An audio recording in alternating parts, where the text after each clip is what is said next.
Silver भी अपने 1 लाख के लेवल को क्रॉस करके अपने लाइफ टाइम हाई तक पहुंच चुका है। क्या इसका मतलब यह है कि हम सिल्वर में इन्वेस्ट करने के लिए लेट हो चुके हैं, या फिर अभी भी हमें सिल्वर में करेक्शन मिल सकता है जो हमारे लिए एक इंपॉर्टेंट एंट्री लेवल हो जाएगा, या फिर जितना भी जूस बचा था सिल्वर में वो सब खत्म हो चुका है? डिटेल में डिस्कस करते हैं आज के इस वीडियो में। लास्ट का वीडियो हमने गोल्ड के ऊपर बनाया था, अगर अभी तक आपने वो वीडियो चेकआउट नहीं किया तो ऊपर आई बटन में मिल जाएगा।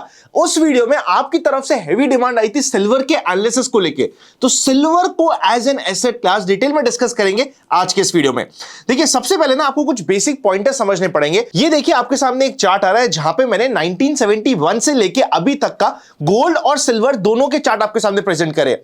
आप एक चीज नोट करिएगा, 1971 में एक निक्सन शॉक हुआ था। यूएस के प्रेसिडेंट थे निक्सन, जिन्होंने जो यूएस डॉलर की कन्वर्टेबिलिटी होती थी इनटू द गोल्ड उसको कैंसिल कर दी थी। इवन उसी समय में जो गोल्ड की फ्रीली अवेलेबिलिटी थी, फ्रीली एक्सचेंज का रूल था, वो आ गया था। मतलब यहां पे अब गोल्ड बहुत ज्यादा फ्रीली कन्वर्ट होना स्टार्ट हो गया था। और जब से ये कन्वर्जन स्टार्ट हुआ, जब से ये इजी ट्रेड स्टार्ट हुई, वहां से लेके अगर आप अभी तक का डेटा चेकआउट करोगे तो आपको पता चलेगा गोल्ड ने सिल्वर को बहुत ज्यादा अच्छे मार्जिन के साथ आउट परफॉर्म करा है।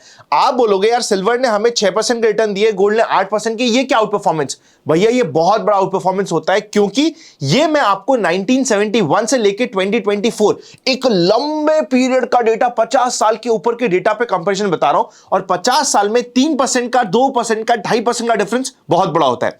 पर एट द सेम टाइम आप नोट करिएगा, जब भी मार्केट में एक्सपेंशन हुआ है तब सिल्वर ने जिस रेट से एक्सपैंड किया है वो एज कंपेयर टू गोल्ड ज्यादा एक्सपैंड हुआ है। ये आप ध्यान रखिएगा, ये दो इंपॉर्टेंट कंक्लूजन पॉइंटर्स है आपके लिए। आज के दिन अगर हम जहां पे खड़े हैं वहां पे चेकआउट करेंगे, कुछ इंपॉर्टेंट डेटा पॉइंटर्स आपके सामने प्रेजेंट कर रहा हूं। 2025 फिफ्थ ऐसा साल होने की एक्सपेक्टेशन से purely as on data basis, जहां पे सप्लाई डेफिसिट है।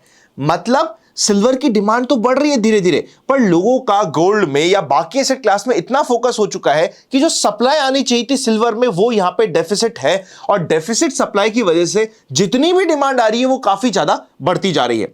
ऑल्सो अगर आप रेशियो चेकआउट करोगे गोल्ड और सिल्वर का, देखिए क्या ये रेशियो जो अभी 100 पे पहुंचा है, मतलब गोल्ड और सिल्वर के ऑलमोस्ट प्राइस सेम हो गए, क्या ये 150, 180, 200 पे नहीं पहुंच सकता? आई वुड से पहुंच सकता है। एक्सट्रीमिटीज कभी भी आ सकती है किसी भी मार्केट में। मैं ये नहीं कहता कि कोई भी मार्केट कब तक एक्सट्रीम रहेगा, कब तक इरैशनल रहेगा, वो हमें नहीं पता। पर मुझे इतना जरूर पता है जो लॉन्ग टर्म एवरेज होता है 60 का, मतलब गोल्ड का और सिल्वर का रेशियो रफली 60% के आसपास चलता है। मतलब सिल्वर यूजुअली बढ़ के चलता है गोल्ड से, वो अभी बराबर चल रहा है। जब भी ये इतना बराबर होता है, यहां पे क्या ये 120, 130, 140, 150 तक नहीं जा सकता? मैं इस पे कमेंट करना नहीं चाहूंगा, पर मुझे इतना पता है जो लॉन्ग टर्म एवरेज 60 है, इस 60 के समय पे सिल्वर में ओवरवेट होना या सिल्वर में इन्वेस्टमेंट स्टार्ट करने से बेटर होता है ऐसे समय पे सिल्वर पे इन्वेस्टमेंट करना जहां पे रेशियो हमारे फेवर पे है। क्या जो अभी आज के दिन रेशियो हमारे फेवर पे है वो और एक्सट्रीम नहीं हो सकता? आंसर इज यस, हो सकता है। आई होप इस एक लाइन से और इस एक स्लाइड से आप समझ पा रहे होंगे कि मैं आपको किस तरफ जाने की कोशिश कर रहा हूं। देखिए जब भी ये रेशियो 60 के नीचे आता है, मतलब सपोज करते हैं गोल्ड चल रहा है 50,000 का, सिल्वर चल रहा है 1 लाख का, ये एक ऐसा समय होता है जहां पे आपको बाय डिफॉल्ट गोल्ड को प्रेफर कर लेना चाहिए। पर अभी चल रहा है गोल्ड और सिल्वर दोनों 1 लाख के, मतलब दोनों बराबर के चल रहे हैं। इस समय पे गोल्ड में आपका अपने एसेट एलोकेशन के अकॉर्डिंग एक्सपोजर है। मैं यहां पे बिल्कुल भी नहीं कह रहा कि गोल्ड यहां पे अंडर परफॉर्म करेगा या गोल्ड परफॉर्म नहीं कर पाएगा। ये हमारी स्लाइड बताती है कि लॉन्ग टर्म में जब हम यहां से 10 साल की बात करते हैं, प्रोबेबली वहां पे गोल्ड अभी भी अच्छा रिटर्न्स देने की एक्सपेक्टेशंस है, और हो सकता है 10 साल 15 साल के टाइम होराइजन में अभी भी गोल्ड सिल्वर को आउट परफॉर्म करे। पर जब रेशियो ऐसा हो गया है जहां पे गोल्ड और सिल्वर के प्राइस बराबर है, एंड हिस्टोरिकली हमने देखा है जब जब ऐसा हुआ है ये रेशियो वापस से स्क्वीज हुआ है, वापस अपने लॉन्ग टर्म एवरेजेस की तरफ गया है, तो ऐसे समय पे क्या हमारे लिए सिल्वर में निवेश करना या सिल्वर में भी पोजीशन बनाना, और क्या हमें ऐसे समय पे सिल्वर जो आज के दिन 1 लाख चल रहा है, 1.5 लाख के टारगेट्स इसकी तरफ देखना कोई एक गलत बात होगी? आई वुड से नो, ये एक लॉजिकल बात होने वाली है, एक टैक्टिकल कॉल हमारे लिए हो सकता है। ऑल्सो मैंने हर एक साइकिल में, जो आपको मैंने यहां पे बताया था ना, जब जब एक बुलिश साइकिल आती है उस समय सिल्वर आउट परफॉर्म करता है, उसी को मैंने बेटर तरीके से बताने की कोशिश करी है। हर एक बुलिश साइकिल में जो मूव आता है सिल्वर में वो एज कंपेयर टू गोल्ड ज्यादा आता है, या एक्सपेक्टेड रहा है यूजुअली पास्ट में ज्यादा आता है। इसका मतलब ये हुआ कि जो अभी हमारा गोल्ड का प्रेशियस मेटल का बुल रन चल रहा है वो अगर कंटिन्यू रहता है तो आने वाले समय में सिल्वर भी क्या कैचअप करेगा, पास्ट ही बताता है, इसकी एक्सपेक्टेशंस है। वीडियो में हम काफी डेटा काफी एनालिसिस कर रहे हैं, तो वीडियो को लाइक अभी से ही कर दीजिएगा। किस तरीके से अगर हमें सिल्वर में एक्सपोजर बनाना है तो कितना बनाना है और किस मोड से बनाना है उसको भी हम डिस्कस करेंगे आज के इस वीडियो में। तो इस वीडियो को एंड तक इतना मत बोलिएगा। ऑल्सो अगर आपके पास अभी तक डीमैट अकाउंट नहीं है जहां पे हम काम करना चाहते हैं तो डिस्क्रिप्शन में आपको लिंक मिल जाएगा, जाके अपना अकाउंट आप ओपन कर सकते हो। क्योंकि अगर आपको गोल्ड के सिल्वर के ईटीएफ्स में निवेश करना है डायरेक्टली तो आपके पास डीमैट अकाउंट होना जरूरी है। अब मैं आपके सामने एक इंटरेस्टिंग स्लाइड जो ऑलमोस्ट हमारी कंक्लूजन की स्लाइड है उसके पास लेके जाने की कोशिश करता हूं। देखो, जो above ground stock of gold और सिल्वर होता है उसमें आप चेकआउट करोगे कि गोल्ड का स्टॉक तो काफी है पर सिल्वर का स्टॉक बहुत कम है। सिल्वर का स्टॉक कम होने का कारण यह है कि सिल्वर जितना बनता है जितना निकलता है उसमें से काफी ज्यादा यूज होकर इरोड भी हो जाता है, पर गोल्ड की इरोजन की रेट काफी कम होती है। मतलब सिल्वर के प्रोडक्शन की रिक्वायरमेंट अगर बढ़ती है और अगर हमारे सामने ऊपर सिल्वर नहीं होता है तो इवेंचुअली सिल्वर की भी प्राइस कैचअप करेंगी। इसकी expectations as compared to gold की प्राइस का एक्सपेंशन ज्यादा हो सकता है, इसकी एक्सपेक्टेशंस यहां पे हमारे लिए बनी हुई है।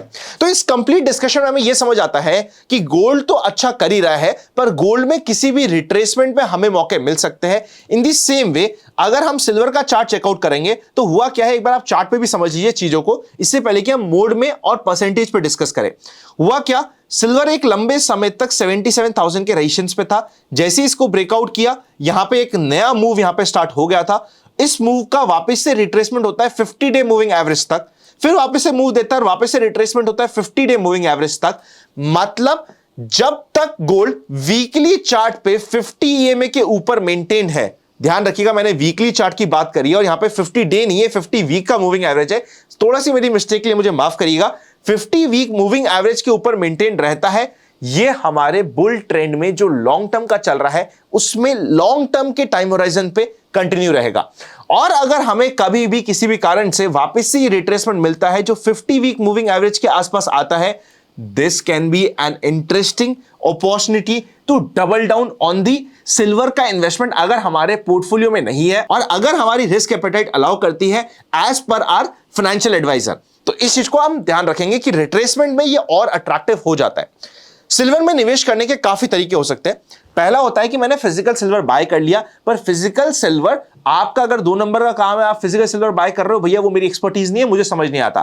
पर अगर आपके पास 1 नंबर का पैसा है जो ही आपके लिए अच्छा होता है, जो ही आपको लॉन्ग टर्म में वेल्थ क्रिएट करके देता है, आपका प्रॉपर अकाउंटेड पैसा है, उसमें अगर आप फिजिकल सिल्वर बाय करोगे तो फिजिकल सिल्वर की स्टोर करने की वैल्यू होती है। बाय चांस आपने उस सिल्वर की कोई ज्वेलरी बना दी तब तो वो आपका एसेट बचा ही नहीं, तब तो वो आपने आपकी वाइफ को गिफ्ट कर दिया, वो उनके लिए यूटिलिटी हो चुकी है, वो आपका कंजम्पशन हो चुका है, तो मैं उसको आपका एसेट नहीं मानूंगा।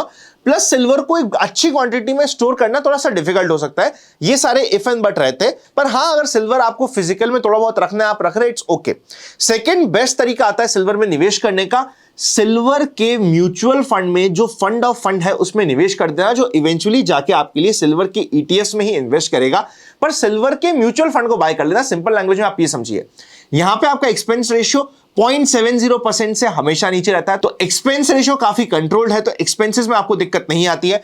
आपको अगर निवेश करना है किसी सिल्वर के फंड ऑफ फंड में, तो मुझे जो पसंद का एक फंड ऑफ फंड मेरी नजर में आज के दिन आ रहा है जो एक अच्छी ब्रांड का है, HDFC, उसका लिंक मैंने आपको डिस्क्रिप्शन में दे दिया है। इस डिस्क्रिप्शन में दिए गए लिंक पे आप क्लिक करके बेसिक अपनी KYC चेक करवा के डायरेक्टली निवेश भी कर सकते हो, SIP भी कर सकते हो, वो सारे तरीके आपको डिस्क्रिप्शन में दिए गए लिंक में मिल जाएगा। और थर्ड एंड इंपॉर्टेंट तरीका होता है सिल्वर का कोई ETF बाय कर लेना, जिसके लिए आपको डीमैट रिक्वायर्ड होगा, और डीमैट का लिंक भी मैंने आपकी रेफरेंस के लिए डिस्क्रिप्शन में दे दिया है। तो दोनों मैंने आपके लिए लिंक डिस्क्रिप्शन में दे दिया, आप जाके चेकआउट कर सकते हो। ETF बाय करना इज ऑल्सो ओके, पर आपको लिक्विडिटी चेक करनी है कि अच्छा मार्केट कैपिटलाइजेशन वाला इंडिया का टॉप 2-3 ETFs में से एक आपको चूज करना है, या फिर आप सिल्वर का सीधा सीधा म्यूचुअल फंड बाय कर सकते हो, तो आपकी टेंशन यहां पे खत्म हो गई है। बाय द वे, आपको अगर ऐसे हमारे वीडियोस पसंद आते हैं तो कमेंट में जाके अपना फीडबैक जरूर दे दीजिएगा, तब हम रेगुलर बेसिस पे गोल्ड और सिल्वर को कवर करेंगे। कितने बेसिस पे आप चाहते हो, जैसे आज तो हम सिल्वर की बात कर रहे हैं पोजिशनल, 3 साल 5 साल 10 साल के टाइम होराइजन के हिसाब से हम सिल्वर और गोल्ड को यहां पे एनालाइज करने की कोशिश कर रहे हैं, जहां पे हमारा स्टैंस ये है कि सिल्वर भी बुलिश चल रहा है, सिल्वर भी पॉजिटिव लॉन्ग टर्म साइकिल में है, गोल्ड भी लॉन्ग टर्म साइकिल पे है। पर अगर आप चाहते हो कि हम शॉर्ट टर्म टाइम में भी इसको डिस्कस करें तो कमेंट कर दीजिएगा। अब आपके पोर्टफोलियो का कितना एलोकेशन होना चाहिए? लॉजिकली देखा जाए यूजुअली 10 से 15% तक के आपके पोर्टफोलियो का एलोकेशन कंबाइंड होता है गोल्ड और सिल्वर में। अगर रेशियो हमारे अगेंस्ट में है तो हो सकता है पूरा 10 से 15% आपका गोल्ड में हो जाए, पर जैसा रेशियो अभी आज के दिन बना हुआ है, हो सकता है आपके लिए 10% आपका एलोकेशन गोल्ड में हो जाए, 5% सिल्वर में भी एज अ टैक्टिकल कॉल हो जाए, क्योंकि सिल्वर जिस तरीके से परफॉर्म करने की एक्सपेक्टेशंस हैं, वैसे आप चेकआउट करोगे ना, सिल्वर ने पिछले 10 साल, 20 साल, 25 साल, 30 साल में अंडर परफॉर्म किया है। जब कोई एक एसेट क्लास एक लंबे समय में अंडर परफॉर्म करती है और उसकी अगर थोड़ा सा भी मीन रिवर्जन हुआ तो वो हमारे लिए काफी यूजफुल हो जाती है। इसलिए अगर आपको टैक्टिकली करना है तो 5 to 7% आपका एलोकेशन जा सकता है सिल्वर में, और मोड रहेगा आपके लिए बेस्ट कि हम ये एसआईपी कर रहे हैं जिस लेवल पे आज के दिन हम सिल्वर लाइफ टाइम हाई पे खड़े, तो हम एसआईपी कर रहे हैं। बाय चांस कोई रिट्रेसमेंट मिलता है, फॉर एग्जांपल हमने 50 वीक मूविंग एवरेज की बात करी, रिट्रेसमेंट में वहां पे हम प्रोबेबली लमसम का भी टॉपअप कर सकते हैं। पर सिल्वर की एसआईपी भी आपको जिस तरीके से इक्विटी एसआईपी में फायदा होता है मदद कर सकती है। हमारी टीम से डायरेक्टली चाहते हो कि आपको 1-to-1 बैठ के प्रॉपर डिस्ट्रीब्यूशन में हेल्प करे, तो डिस्क्रिप्शन में मैंने एक फॉर्म दे रखा है, उसको भर दीजिएगा। सिर्फ सिल्वर या गोल्ड की एसआईपी नहीं, ओवरऑल कहीं पे भी आपको अपना म्यूचुअल फंड का पोर्टफोलियो बनाना है, हमारी टीम आपको पूरी मदद करेगी और आपका प्रॉपर पोर्टफोलियो मैनेज करने में हेल्प करेगी। Happy learning and I will see you very soon. एक इंपॉर्टेंट वीडियो जो गोल्ड का था वो भी आपकी स्क्रीन पे लगा दिए, चेकआउट करके चले जाइएगा।